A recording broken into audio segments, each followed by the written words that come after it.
بسم اللہ الرحمن الرحیم۔ اعوذ باللہ من الشیطان اللعین الرجیم۔ بسم اللہ الرحمن الرحیم۔ وبہ نستعین وہو خیر ناصر ومعین۔ عزیز طلاب کرام، آج کا ہمارا درس سبق نمبر 33 جو کہ ہم کرامات کے بارے میں ہی پڑھ رہے ہیں۔ کل ہم نے کرامات کے جواز یعنی غیر انبیاء سے بھی کرامات ظاہر ہو سکتے ہیں اس پر بحث کیا تھا۔ آج ہم سبق نمبر 33 میں کرامات کے اوپر وارد ہونے والی چند اشکالات کو ذکر کریں گے اور ان کے جوابات کو بیان کریں گے۔ قال خواجہ نصیر الدین طوسی رحمۃ اللہ علیہ ایک اشکال بیان کرتے ہیں اور اس اشکال کے ساتھ ہی جواب ہی بیان کیا ہے لیکن اشکال کو بیان نہیں کیا، تو اس کو علامہ آگے جا کر پہلے اشکالات کو واضح کرتے ہیں، پھر ان کے ساتھ ساتھ خواجہ نصیر الدین طوسی کی طرف سے دیے گئے جوابات کو بھی بیان فرماتے ہیں اور ان کی تفصیلات کچھ یوں ہے۔ فرماتے ہیں کہ قال ولا يلزم خروجہ، یعنی خواجہ فرماتے ہیں کہ اس کرامت کا انبیاء سے ظاہر ہونے کی وجہ سے یہ لازم نہیں آتا کہ یہ خارق العادہ فعل، یہ معجزہ خارج ہو جائے عن الاعجاز سے۔ پہلا ولا تنفیر، دوسرا نہ یہ معجزہ غیر نبی سے ظاہر ہونے کی وجہ سے عام صالحین پر بھی اس کا اظہار ہونے کی وجہ سے نہ تنفیر کا سبب بنے گا، ولا عدم التمیز، تیسرا اشکال ہے کہ نہ اس معجزے کے عام لوگوں سے ظاہر ہونے کی وجہ سے، عام صالح بندوں سے معجزہ کے ظہور کی وجہ سے انبیاء اور غیر انبیاء عام صالحین کے درمیان فرق کرنا نہ مشکل ہو جائے گا، ولا ابطال دلالتہ، نہ اس کے دلالت باطل ہوگی، ولا العمومیہ، نہ عمومیت باطل ہوگی۔ تو لہذا یہ مجموعی طور پر تقریباً 5 اشکالات بیان کیے ہیں خواجہ نصیر الدین طوسی نے۔ ولا یلزم، لازم نہیں آتا ہے، یعنی یہ 5 اشکالات جو کہ آپ نے بیان کیے ہیں، یعنی ان 5 اشکالات کے جو احتمالات دیے گئے ہیں ان میں سے کوئی بھی اشکال وارد نہیں آتا۔ یہی خواجہ نصیر الدین طوسی رحمۃ اللہ علیہ کی اشکالات کو بیان کیے بغیر ان کے جواب یعنی عدم لزوم کو بیان کیا ہے، ان کا صرف اپنا نظریہ اور اسٹیٹمنٹ ہے۔ اب آگے جا کے اس کی تشریح علامہ ہلی رحمۃ اللہ علیہ کچھ یوں فرماتے کہ اقول هذه وجوه استدل به المانعون من المعتزلة، یہ وہ وجوہ اور اشکالات ہے جس کے ذریعے سے استدلال کیا ہے المانعون من المعتزلہ، خود معتزلہ میں سے جو لوگ کرامت کے عام یعنی انبیاء کے ساتھ اختصاص کے قائل ہے اور غیر انبیاء عام صالحین پر اس کے ظہور کو منع قرار دیتے ہیں، ان لوگوں نے یہ استدلال کیے ہیں جن کو ہم نہیں مانتے اور ہم ان کا جواب بھی دیں گے۔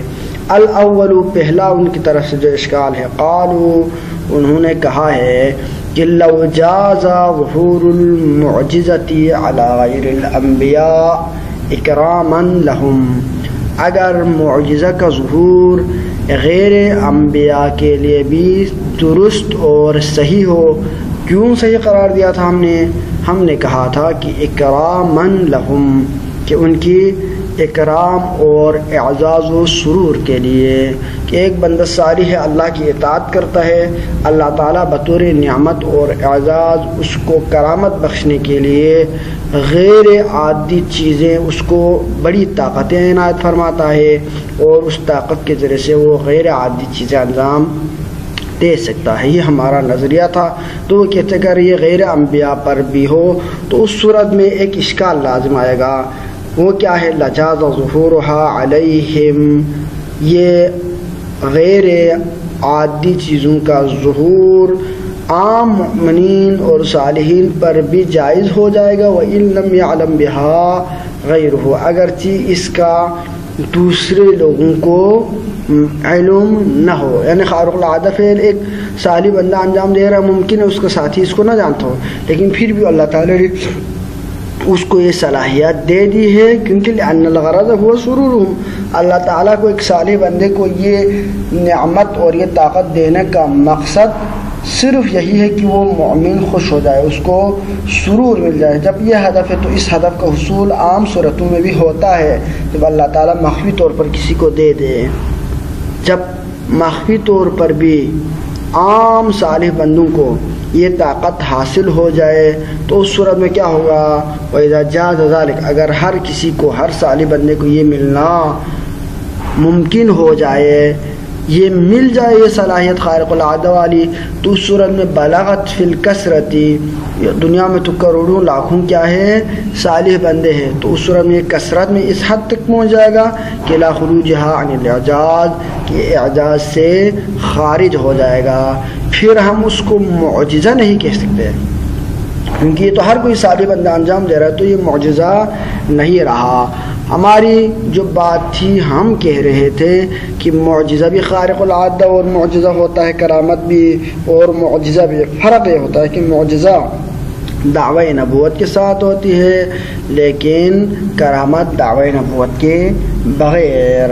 تو لہذا جب ہر کوئی صالح، دنیا میں لاکھوں کروڑوں صالح بندے اس کام کو ہر جگہ انجام دے دے تو اس وقت میں یہ معجزہ نہیں ہوگا، خارق العادہ نہیں ہوگا، نبی کو پرکھنے کا یہ معیار نہیں رہے گا.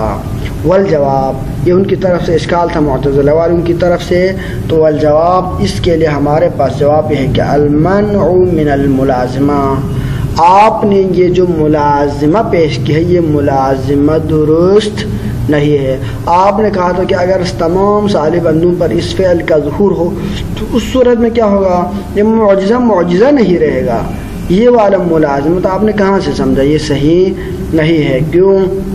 لأن خروجہا، کیونکہ اس معجزہ کا، اس کرامت کا خارج ہونا عن حد الاعجاز، اعجاز کے حد سے، یہ وجہ قبح، ایک قبیح فعل ہے، قبیح صورت ہے، یعنی وجہ قبیح ہے. یعنی ایک معجزہ اللہ تعالیٰ اپنے نبی کو پہچاننے کے لیے ایک معیار، ایک طاقت دے دے اور وہی طاقت باقی ہر کسی کو بھی دے دے، تو اس صورت میں نبی کو پہچاننے اور پرکھنے کا معیار وہ ہے کہ اللہ تعالیٰ نے خود ختم قرار دیا ہو، یہ لازم آئے گا اور یہ قبیح ہے.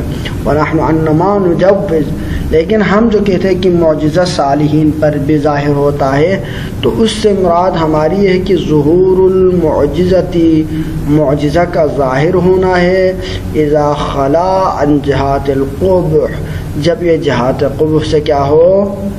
خالی ہو. جہات قبح سے خالی ہو تب یہ ہو سکے گا. ہمارا ایمان اور نظریہ یہ ہے. فنجوز یا فنجوز ظہورها، پس ہم معجزہ اور کرامت کے ظہور کو جائز قرار دیتے ہیں، اس وقت تک جائز قرار دیتے ہیں معلوم تبلغ فی الکثرت الی حد خروج عن الاعجاز، جب تک یہ حد اعجاز سے خارج نہیں ہو. لہذا جب ہم جائز قرار دیتے ہیں تو اس کا مطلب ہے کہ حضرت مریم علیہ السلام نے جو انجام دیا، حضرت عاصب بن برقیہ علیہ السلام نے یہ جو انجام دیا وہ کرامت تھی، اور ان کا یہ کرامات حد اعجاز سے نکل رہے تھے. نہیں، ایسا نہیں تھا. معجزہ، وہ نبی بھی نہیں تھے، ان کا فام خارق العادہ بھی تھا، اور لیکن یہ حد اعجاز سے بھی نہیں نکل رہے تھے، کیونکہ نبی کے علاوہ صرف ایک دو گنے چنے اشخاص، ہمارے 12 ائمہ ہو گئے. سابقین میں دیکھیں تو حضرت مریم ہو گئی، اور اس کے علاوہ حضرت عاصب بن برقیہ، چند چیدہ شخصیات ہے. لہذا پوری تاریخ انسانیت میں چند خاص اور بڑے مقرب صالح بندوں کے ہاتھ سے اس فعل کا ظاہر ہونا اس کو خارج نہیں کرتا ہے اعجاز سے. لہذا آپ کی یہ ملازمت درست نہیں ہے. یعنی ہم جواز کے تو قائل ہے، یعنی غیر نبی پہ بھی ظاہر ہوتا ہے، اور اس غیر نبی کے ہاتھوں سے اس کے ظہور کے لیے، صدق آنے کے لیے، ظہور صدق آنے کے لیے صرف ایک فرد غیر نبی کے ہاتھ سے بھی ظاہر ہونا کافی ہے، اور یہ ہو چکا ہے. لیکن ہم اس کا مطلب یہ نہیں کہ ہم اس کے بقائل ہو کہ ہر صالح بندہ بھی معجزہ اور یعنی کرامت انجام دے سکتا، ہم اس کے قائل نہیں ہے۔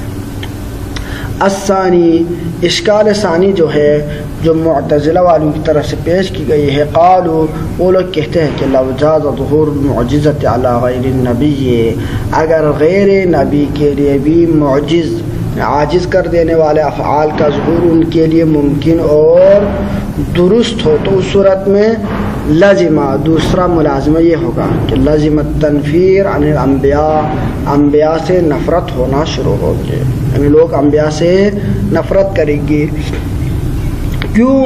از علت وجوب طاعتہم، کیونکہ لوگ ان کی اطاعت کر رہے تھے، ان کی اطاعت کی وجوب کی جو علت تھی وہ ظہور المعجزۃ علیہم، انبیاء علیہ السلام کا معجزہ کا اظہار کرنا ہے، یعنی ان کے ہاتھوں سے معجزے کا ظہور ہے۔ جب ایک چیز کی جس کی وجہ سے ان کی اطاعت واجب تھی اور وہ تھا معجزہ، اور وہی معجزہ کیا ہے؟ فَإِذَا شَارَكَهُمْ فِي ذَلِكَ، جب اس وجہ امتیاز میں دوسرے لوگ، ایسے لوگ بھی شریک ہو جائے، من لا تجب طاعتهم، جن کی اطاعت واجب نہیں ہے، تو اس صورت میں حان موقعہ، تو جو غیر واجب الاطاعہ ہے وہ بھی ان کے جگہ پہ آئیں گے، تو لوگوں کو اشتباہ ہوں گے کہ ان میں سے جو کرامات اور خارق العادہ چیزیں دکھا رہے ہیں ان میں سے کون، یعنی کس کی اطاعت ہمارے اوپر واجب ہے اور کس کی اطاعت ہمارے اوپر واجب نہیں ہے، یہ ان کے لیے، لوگوں کے لیے مخلوط ہو جائے گا۔ ولہذا لو اکرم الرئیس بنوع ما احدها حان موقع ذلك النوع لمن يستحق الاکرام، اسی وجہ سے کہ اگر لو اکرم الرئیس بنوع ما کل احد، یعنی ایک رئیس کی اکرام کی جا رہی ہے، ایک یعنی نوع رئیس کی اکرام کی جا رہی ہے، کل احد یعنی ان میں سے ہر ایک کی اکرام کی جا رہی ہے، تو اس صورت میں ہاں موقع ذالک النوع لمن یستحق الاکرام، تو اسی موقع پر دوسرے نوع والے بھی آئیں گے جو کہ اکرام کے مستحق ہوں گے۔ مثلا اگر آپ کسی فرد کو ڈاکٹر ہونے کی بنا پر اکرام کر رہے ہیں تو اس کا لازمہ یہ ہے کہ دنیا میں جتنی ڈاکٹر ہیں ان کی اکرام کی جائے۔ اسی طرح اگر آپ کسی فرد کا اکرام کر رہے ہیں، کیونکہ یہ شخص کیا ہے؟ ڈاکٹر تو نہیں، لیکن یہ شخص کیا ہے؟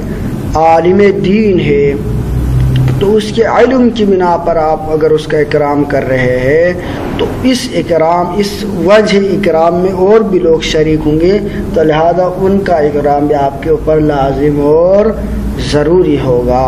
تو لہذا جب آپ انبیاء کے اکرام کر رہے ہیں معجزے کی وجہ سے، تو جس وجہ سے ان کے یعنی اکرام واجب ہو رہا تھا وہ تو ان کا معجزہ تھا، جب معجزہ ہے تو لہذا معجزے میں جو لوگ خارق العادہ فعل میں شریک ہوں گے، غیر انبیاء ہی کیوں نہ ہو، ان کی اطاعت بھی واجب ہو جائیں گے، لہذا غیر معصوم کی اطاعت بھی واجب ہونا لازم آئے گا۔ اور یہ کیا ہے؟ فعل قبیح ہے کہ جس کے ذریعے سے لوگ غلط استفادہ کریں گے اور لوگ گمراہی کی طرف جائیں گے، یہ ان کا استدلال ہے۔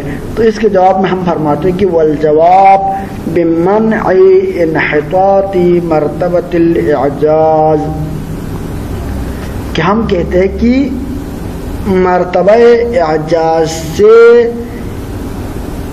یعنی ممنوع ہے یہ بات کہ انحطاطی مرتبۃ الاعجاز، کہ یہ چیز مرتبہ اعجاز سے انحطاط ہو جائے، یعنی گر جائے، نکل جائے، خارج ہو جائے، یہ چیز کیا ہے؟ ممنوع ہے۔ وہ کیسے؟ وہ اس طرح سے کہ ہم نے جو کہا تھا کہ آگے خود وضاحت فرما رہے ہیں کہ کمال و ظہر علی نبی آخر، کہ اگر ایک معجزہ ہے وہ دوسرے نبی کے ہاتھ سے ظاہر ہو جائے تو لو لم یظہر الا علی نبی واحد، اگر یہ معجزہ صرف ایک ہی نبی کے ہاتھ سے ظاہر ہوتا تو لکان موقع اعظم، تو اس کا مرتبہ ہم کہیں کہ بلند ہے اور اسی کی وجہ سے اس کی یعنی اطاعت واجب ہوں گے. لیکن فکما لا تلزم الاحانہ، لیکن وہاں پر احانات لازم نہیں آتی ہے. مع ظہورہ علی جماعت من الانبیاء، کہ ایک نبی کے ہاتھ سے معجزہ ظاہر نہیں ہو رہا بلکہ بہت سارے انبیاء کے ہاتھ سے. ممکن ہے ایک زمانے میں سینکڑوں نبیاء ہوں. بنی اسرائیل کے دور میں ایک دور میں ایک زمانے میں 300 انبیاء تھے، تو لہذا اتنی زیادہ انبیاء کے ہاتھوں ہر ایک کے ہاتھوں سے معجزہ ظاہر ہوا.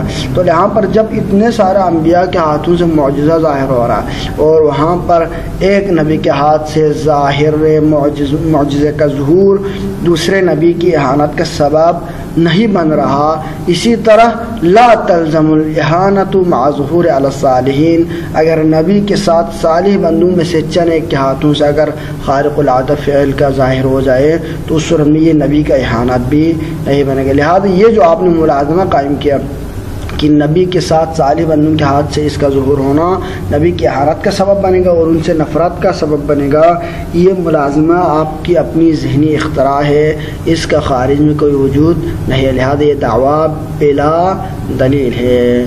بس آپ کا یہ چیز لازم نہیں آیا، جب اشکال وارد ہی نہیں ہوا تو ہمارا اپنا موقف اپنے جگہ پر باقی رہے گا کہ معجزہ کا ظہور عام صالحین پر بھی درست ہے. وصلی اللہ علیہ سیدنا محمد وآلہ الطیبین الطاہرین.